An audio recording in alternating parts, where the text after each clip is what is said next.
Hi, my name is Umberto Mucci and this is We the ItaliaNews, a podcast about Italy during coronavirus times. Today is Wednesday, May 26, 2021.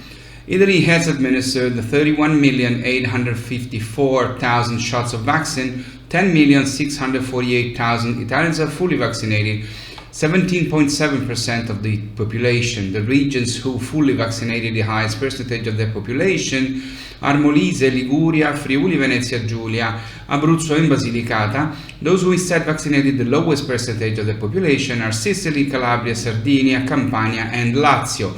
This ranking changes if we consider the percentage of doses administered in relation to those delivered. From this point of view, the five regions with the highest percentage are Lombardy, Veneto, Marche, Apulia and Umbria, while those with the lowest percentage are Sardinia, Friuli Venezia Giulia, Lazio, Valle d'Aosta and Trentino Alto Adige. A global pandemic is obviously a problem that concerns everyone, and if the obligation of states is to vaccinate their citizens, there is also a moral obligation on the part of wealthier countries to the poorest countries, which means not only doing good, but also egotistically contributing to the fight against a global problem that will not be defeated permanently and will therefore be a threat to all of us, until it is possible to vaccinate everyone. For this reason, the Italian government has decided to invest in the COVAX project, which provides aid to vaccination campaigns in the poorest countries. And last Monday, Mario Draghi announced that Italy has increased its contribution that previously provided a donation of 80 million euros, to which another 300 million are now added. Several European countries have decided to follow the lead of Italy and have taken similar decisions. Italy is leader in this in Europe. Here in Italy, however, the vaccination campaign continues with the difficulty of contacting, reaching and vaccinating the 1.7 million people over the age of 70 who have not yet been vaccinated. 10% of seniors over 80, 472,000 people, have not yet received the first dose of the vaccine, while there are 1.2 million people between 70 and 79 not yet reached 20% of the total. In addition to this, there is the problem of summer vacation. To promote tourism and not binding too much residents to have to return prematurely from vacation for the booster, there are four northern Italian regions, namely Lombardy, Veneto, Piedmont and Friuli Venezia Giulia, which ask the government to plan the second dose by allowing those who live in these regions to book the first vaccination appointment and schedule the second in the first or fourth week of August, depending on the vaccine that they will get, leaving free for the booster the two central weeks in August. Meanwhile, a recently published European research tells that in Italy only 16% of citizens have a critical attitude towards the vaccine offer, against the European average of 27%. Italians show great confidence in public health, science and pharmaceutical research.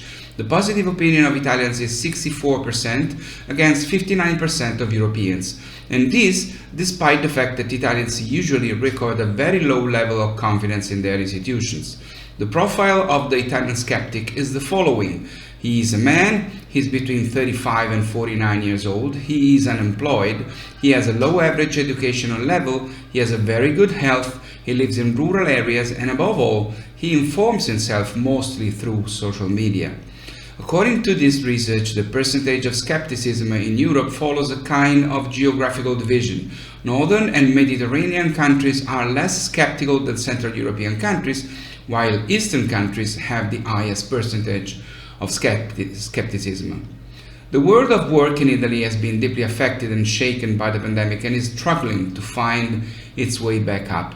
The social network LinkedIn has shared which sectors and job positions have been emerging in Italy during the first 3 months of this year on its platform. Among the sectors with the highest growth rate is public safety, followed by design and wellness and fitness.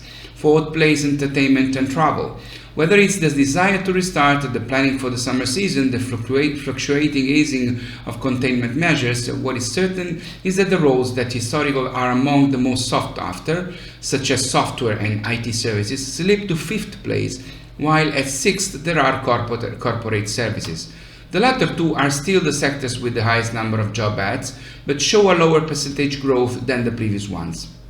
Then come construction, legal, manufacturing, and finally hardware and networking.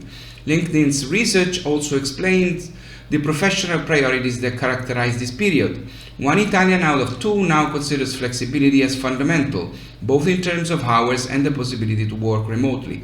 The balance between work and personal life is increasingly important, and 36% of those interviewed consider it fundamental when looking for a job. Another 36% consider it a priority to create a network of relationships, while 28% feel the need to acquire skills that are easily reusable in other contexts. There is also a 24% who feel it is important that the new workplace demonstrates a concrete commitment to social issues, especially diversity and inclusion. Truly heartbreaking and difficult to look at images have appeared in the European media. They are pictures of the bodies of poor children who did not survive the attempt to escape from the coast of Libya to reach Italy and then Europe, and the sea washed ashore in Libya, where they remained for days without anyone taking care of them. These are impossible images to accept. As has already been said in the past, the problem of the connections with the countries of North Africa from which these boats depart in precarious conditions and which unfortunately often sink in the middle of the sea does not only concern Italy, but it is a European problem. Italy is only the first wealthy country that these desperate people encounter.